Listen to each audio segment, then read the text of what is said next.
대구광역시 수성구에는 무엇이 유명할까요? 멋진 수성목과 주변의 맛집, 전국 최고의 교육열, 범어 네거리의 고층 빌딩.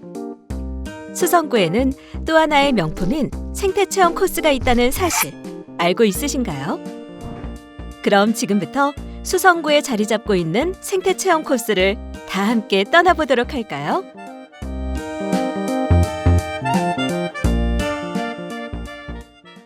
먼저 수성구의 명물, 전국 최대 두꺼비 산란지인 망월지를 중심으로 이루어지는 망월지 두꺼비 이야기부터 알아볼까요? 두꺼비는 개구리, 도롱뇽 등과 함께 양서류에 속한다고 해요. 물과 육지 양쪽에서 서식한다는 의미에서 붙여진 이름이에요. 물속에서 알로 태어나 올챙이로 부화하고 이후 육지에서 서식합니다. 두꺼비의 네 다리는 짧고 굵으며 피부에는 크고 작은 돌기가 나 있어요. 머리 뒤쪽 양옆에는 타원형으로 솟아오른 귀밑샘이 발달하였고 이빨이 없습니다. 번식기를 제외하고는 육지에서 살며 주로 밤에 사냥을 하는 야행성이어서 산란기 외에는 낮에 거의 눈에 띄지 않아요. 처음 두꺼비를 보았을 때 약간 징그러운 느낌이 들지 모르지만 좀 더 자세히 살펴보면 왠지 친근하고 귀엽기까지만 한 생각도 듭니다. 그래서인지 예전부터 우리나라에서는 두꺼비가 부와 행운을 가져다주는 영물로 취급받기도 했습니다. 이러한 두꺼비가 우리 가까이에서 전국 최대 규모의 산란지를 이루고 살고 있다고 하니 신기하지 않으십니까? 입춘과 정월 대보름이 며칠 지난 2월 초. 아직 차가운 바람이 피부에 와닿긴 하지만 아침부터 봄을 재촉하는 비가 조금씩 내리기 시작하였고 매년 이맘때쯤 비 오는 날이면 망월지 인근 옥수산 일대 서식하는 두꺼비들이 산란을 위한 대이동을 시작합니다. 아무래도 오늘이 그날일 것 같은 예감이 강하게 듭니다. 수성구청에서는 지역 주민들과 함께 두꺼비 이동을 준비하여 이동 예상 경로를 따라 수백 미터의 펜스를 미리 설치해 두었습니다. 두꺼비가 이동 중에 행여나 로드킬 같은 사고를 당하지 않게 하기 위함입니다. 그리고 오늘은 시간 단위로 모니터링을 하고 있습니다. 해가 지고 어둠이 짙게 깔린 시간. 아니나 다를까 저 멀리 산 쪽에서 반짝이는 움직임이 포착되었습니다. 금년도 두꺼비 대이동을 알리는 첫 신호였습니다. 긴 겨울잠에서 갓 깨어난 두꺼비들이 산란 준비를 위해 인근 저수지인 망월지를 향해 첫 발을 내딛기 시작하였습니다. 날이 밝자 여기저기에서 몰려든 수많은 두꺼비들이 본능적으로 있는 힘을 다해 망월지로 모여듭니다. 덩치 큰 암컷들은 대부분 산에서부터 포접된 상태로 수컷을 업고 내려옵니다. 포접된 두꺼비들은 망월지 안에 알을 놓을 때까지 절대 떨어지지 않고 계속 붙어 있다가 일주일 후 알을 낳게 되면 그때서야 떨어져서 다시 산으로 각각 올라가게 됩니다. 자손 번식을 위한 두꺼비의 본능의 힘은 실로 대단하다고 할 수 있죠. 특이하게도 이 근처 다른 저수지에는 두꺼비들이 거의 내려오지 않으며 이곳 망월지에만 집단적으로 모여들고 있습니다. 그것은 아마도 오래전에 조성된 망월지가 두꺼비 서식 환경에 가장 적합한 조건을 지니고 있는 것으로 보여집니다.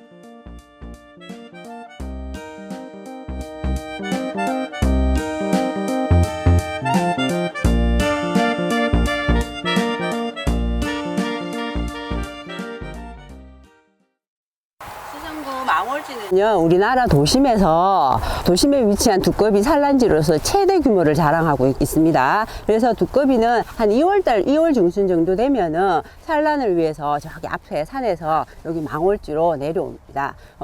여기서 태어난 두꺼비들은 연어처럼 모천 해기성이 있어서 여기서 태어난 두꺼비들은 다시 산으로 올라갔다가 나중에 산란 시기가 되면 이곳으로 다시 찾아와서 산란하는 습성이 있습니다. 그래서 매년 2월 중순 정도 되면은 여기서 올라갔던 두꺼비들이 다시 산으로 갔다가 다시 내려와서 이렇게 산란하는 것들을 반복하고 있습니다.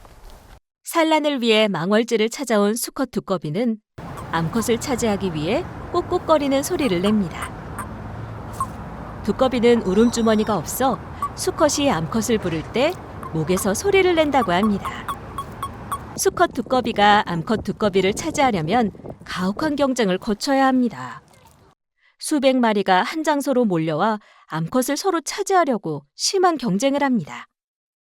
이때 먼저 암컷을 차지한 수컷은 자기의 유전자와 자손을 자연계에 남기지만 암컷을 붙들지 못한 수컷은 헛된 힘만 쓰다가 돌아가 버리고 맙니다. 그러다 보니 수컷은 본능적으로 암컷을 잡아야 하므로 닥치는 대로 붙잡고 어떤 경우에는 암컷 두꺼비 한 마리에 5마리 이상의 수컷이 포접을 하는 경우도 있습니다. 수컷이 뒤에서 말을 타듯 끌어안고 배를 졸라줘야 알을 낳게 되는데 수컷 앞다리 근육과 첫 번째에서 세 번째 발가락에 사포처럼 거칠거칠한 혼인돌기가 있어 포접에 성공한 암컷을 단단히 붙잡고 놓지 않습니다. 그리고 수컷은 알이 나오자마자 정액을 그 위에 뿌려 수정을 합니다. 즉, 체외 수정을 하게 됩니다. 두꺼비는 10,000개 내외의 알을 기다란 띠 모양으로 2줄씩 낳는데 그 길이는 15m 이상으로 깁니다.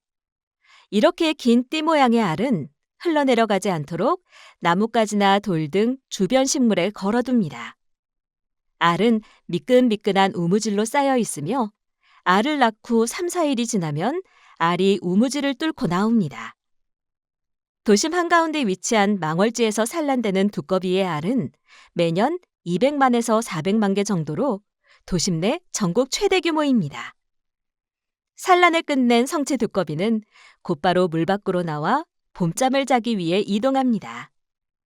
이 과정에서 포접에 성공하지 못한 수컷이 산란을 끝내고 봄잠을 자기 위해 이동하는 암컷을 포접하는 경우가 있는데 이때 암컷은 몸을 뒤집어 죽은 듯이 있다가 수컷이 포접을 포기하고 떠나면 다시 몸을 일으켜 이동을 합니다.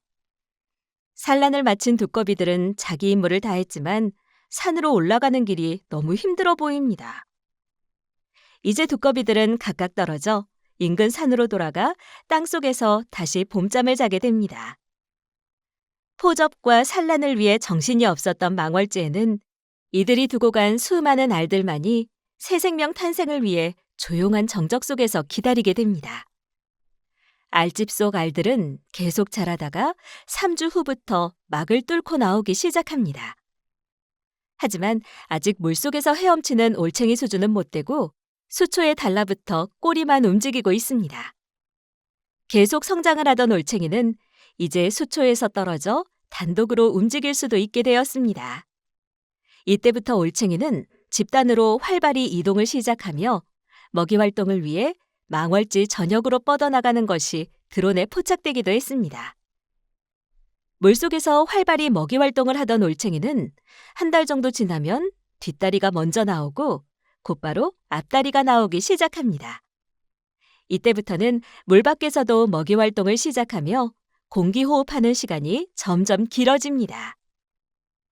두꺼비 올챙이는 개구리 올챙이보다 몸 색깔이 검습니다.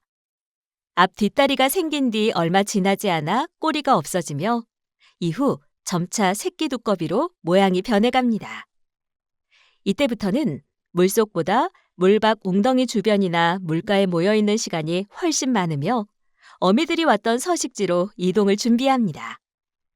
보통 일주일 정도 망월지 주변을 맴돌며 산으로 이동할 체력도 열심히 키우는 것 같습니다. 올챙이 시절 아가미로 호흡을 하다 성장하면서 피부 호흡과 폐 호흡을 같이 하는 구조로 바뀌어 육지 생활에 적응해가며 새끼 두꺼비들은 비 오는 날 또는 습도가 높은 날을 선택해 이동을 시작합니다. 5월 초순에서 6월 중순 사이 망월지에 머무르면서 성장한 새끼 두꺼비들은 수만 마리 떼를 지어 원래의 서식지인 옥수산으로 대이동하는 경이로운 모습을 연출합니다. 금년에는 5월 초부터 이동을 시작하여 한 달가량 계속해서 이동을 하였습니다. 망월지에서 태어난 새끼 두꺼비들은 어미가 내려온 그 길로 다시 올라가서 땅속 구멍 속에 숨어 지내면서 먹이 활동을 하며 성장을 하게 됩니다. 이 과정에서 많은 새끼들이 다른 동물들의 먹이가 되기도 하며 완전한 성체가 되는 숫자는 극히 일부분에 지나지 않습니다. 올해 망월지에서 산란하여 산으로 올라간 새끼 두꺼비는 산속에서 계속 성장을 하게 되며 3년 후 성체가 되면 자신이 새끼 때 올라온 길을 따라 다시 망월지로 내려오게 됩니다. 망월지 두꺼비가 세상에 널리 알려진 것은 지난 2007년으로 새끼 두꺼비들의 대이동은 많은 사람들과 언론의 관심을 끌었습니다. 초창기에는 새끼 두꺼비들이 사람의 발걸음에 막혀 방향을 잃고 길을 헤매기도 했으며 도로로 이동하다가 많은 수가 로드킬을 당하거나 저수지옆 수로에 빠져 나오지 못한 경우도 있었습니다. 이후 두꺼비 이동 시기가 되면 보호 펜스를 치고 매일 모니터링을 하면서 구조 활동을 실시하고 있습니다. 또한 인근 사찰에서도 이 기간 중에 운행 차량의 이동을 제한하는 등 많은 분들이 두꺼비 보호를 위해 노력하고 있습니다. 그리고 이 무렵 수성구청에서는 자연 속 생명순환의 산교육을 위해 생태체험 프로그램도 같이 운영하고 있습니다.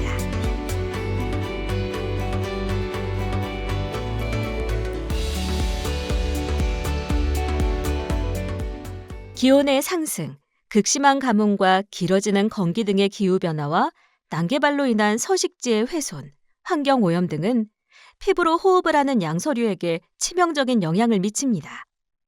물과 공기 모두에서 오염물질을 흡수하여 반응하는 환경 지표종의 특성으로 인해 많은 이들이 개구리나 두꺼비를 지구환경 변화의 카나리아라고 부릅니다.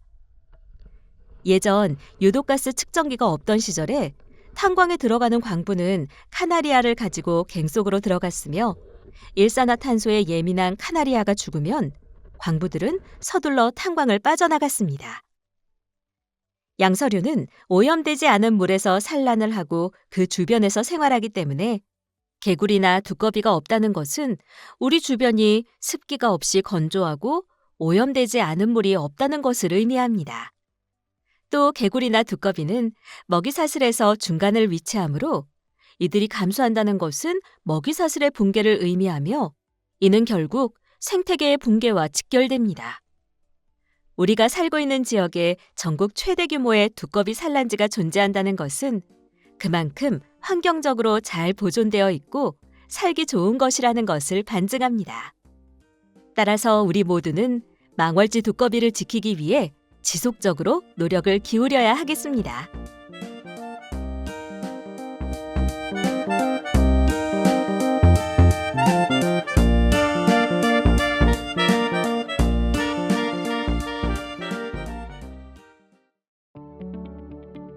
욱숫골 공룡 발자국.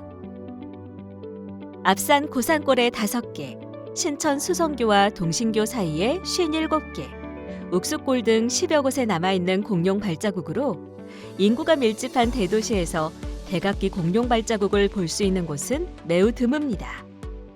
지구상에 출현한 생물 가운데 가장 거대한 생물인 공룡은 지금으로부터 2억 3천만 년 전에 처음 등장하여 이후 1억 6천만 년 동안 살았습니다.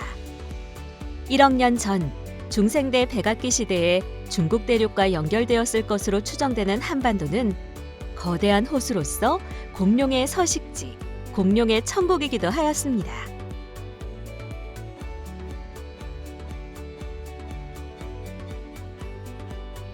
욱수천 공룡 발자국은 2001년도 박두강 지리과학 선생님이 발견했는데 중생대 백악기 시절에 용광류 공룡의 발자국으로 추정이 되고 지금 욱수천 바닥에 퇴적암에 여기 남아 있어요, 발자국이. 그래서 지금 현재 욱수천 공룡 발자국은 중생대 백악기 것으로 추정이 되면서 15개의 발자국이 지금 현재 여기 보존이 되고 있습니다. 2마리의 용광류 공룡들이 남긴 보행열을 2개의 바닥에서 관찰할 수 있습니다. 보행열에서는 앞발과 뒷발이 모두 남겨져 있으며 왼발과 오른발 사이의 간격이 비교적 좁은 점이 특징입니다. 중간 크기 정도의 용광류 공룡에 해당하며 뒷발의 길이는 약 25cm, 폭은 19cm 정도입니다. 공룡들이 살았을 당시에는 호수의 가장자리였기 때문에 발자국이 화석으로 남게 되었습니다.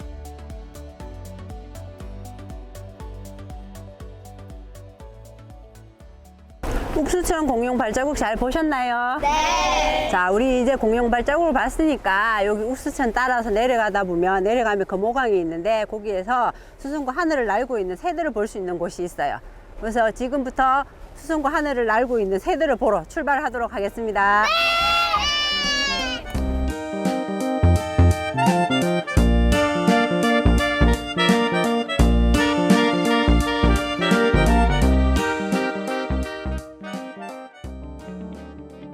고모동 철새 도래지.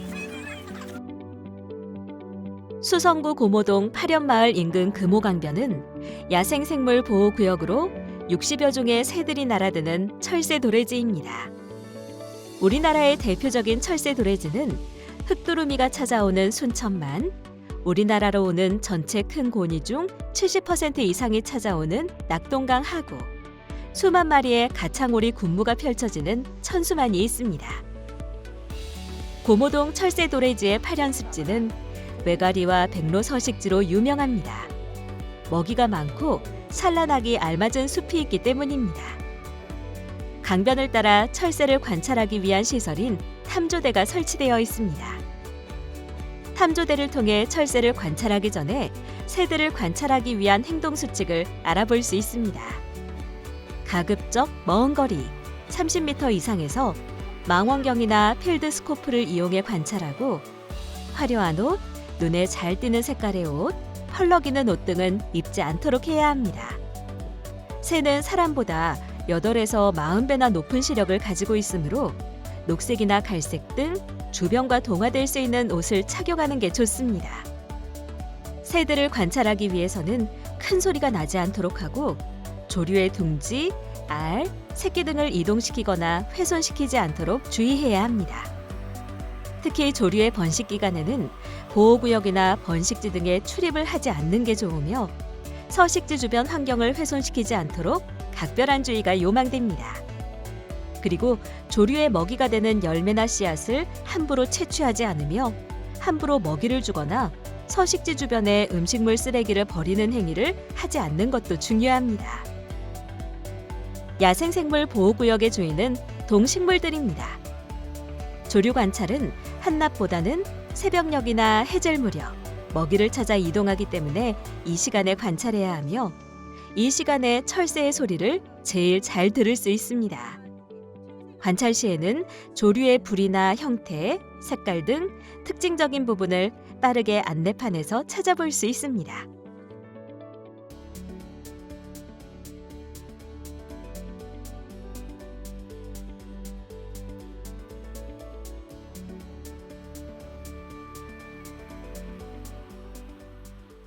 고모동 철새 도래지를 찾아오는 60여 종의 새들은 탐조대 벽면에 보면은 이렇게 붉은색으로 되어 있는 거는 겨울철새고 저기 파란색으로 되어 있는 거는 여름철새를 뜻하고요. 저기 녹색으로 되어 있는 거는 텃새로 구분을 해놨습니다. 그래서 여기에 보시면은 철새 찾아오는 새들에 대해서 사진하고 설명이 되어 있어서 우리가 관찰한 철새들을 쉽게 여기서 찾아볼 수 있습니다. 여름 철새는 봄에 남쪽에서 찾아와 번식을 하고 여름을 보내고 가을과 겨울에 다시 남쪽으로 이동하는 새를 말하며 대표적인 새가 제비, 백로, 해오라기가 있습니다. 겨울 철새는 봄과 여름에 북쪽에서 살다가 가을이면 우리나라에 와서 겨울을 나고 이른 봄이면 다시 북쪽으로 날아가는 새를 말하며 독수리, 흑두루미, 황새, 큰고니 등이 있습니다. 겨울 철새가 이동하는 이유는 겨울이 되면 땅이 얼고 먹이가 적어지기 때문에 따뜻하고 먹이가 많은 남쪽으로 이동하게 됩니다. 텃새는 계절에 따라 이동하지 않고 한 곳에 1년 내내 머무르는 새를 말합니다. 참새, 까치, 박새 등이 여기에 해당됩니다. 고모동 철새 도래지를 찾아오는 대표적인 여름 철새는 쇠백로, 중대백로, 외가리 등이 있습니다. 조류 이름 앞에 쇠가 붙은 것은 작다는 뜻입니다. 겨울 철새는 천연기념물 201-2호로 지정된 큰고니와 청머리오리, 홍머리오리, 안락오리 등이 있으며 텃새는 천연기념물 323-8호로 지정된 황조롱이, 검은등 할미새, 논병아리 등이 있습니다. 기후변화로 인해 여름 철새인 백로와 외가리, 겨울 철새인 흰뺨 검둥오리, 청둥오리 일부 개체는 사계절 출현이 되어 텃세화되어 가고 있습니다. 오늘 우리가 갔다 온 곳이 두꺼비가 살고 있는 망월지, 그다음에 또 공룡 발자국을 본 욱수천 공룡 발자국, 그렇게 하고 또 그다음에 철새가 많이 있는 고모동 철새 도래지를 오늘 우리 친구들하고 같이 다녀왔습니다. 자, 우리가 망월지 같은 경우에는 전국 최대 규모의 두꺼비 산란지로서 우리 수성구에 그렇게 생태적으로 좋은 곳이 있다는 걸 우리 친구들이 오늘 알았을 거고, 그 다음에 철새가 궁금하거나 아니면 가까이서 새들이 보고 싶다면 언제든지 찾아올 수 있는 고모동 철새 도래지가 있고요. 그 다음에 옛날 우리가 백악기, 중생대 백악기에 공룡이 살았던 흔적들을 볼 수 있는 욱수천 공룡 발자국들이 있는데, 우리 친구들도 이제 언제든지 우리가 살고 있는 수성구 안에 그런 곳이 있으니까 찾아갈 수 있을 것 같고, 언제든지 또 가가지고 우리 친구들이 좋은 시간들을 보낼 수 있을 것 같아요. 그래서 그런 곳들을 우리 친구들이 자주 찾아가서 그것이 잘 보존되고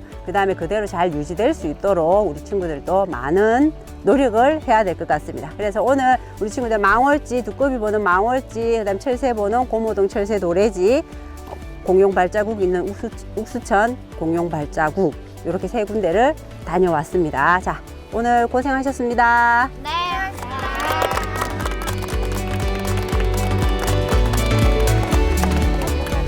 지금까지 수성구의 생태체험 코스를 탐방해 보았습니다. 수성구 도심에는 대구시를 대표하는 많은 관광 명소가 있지만 복잡한 도심지에서 한 걸음만 옮기면 자연의 아름다움 속에서 이처럼 다양한 생태체험을 하실 수가 있답니다. 자연과 함께 어우러져 생명의 소중함을 느끼고 같이 호흡할 수 있는 생태공간. 수성구 생태체험 투어를 통해 우리 가까이에 있는 이 소중한 자연 환경을 아끼고 보존하기 위해서 모두가 노력해야겠습니다.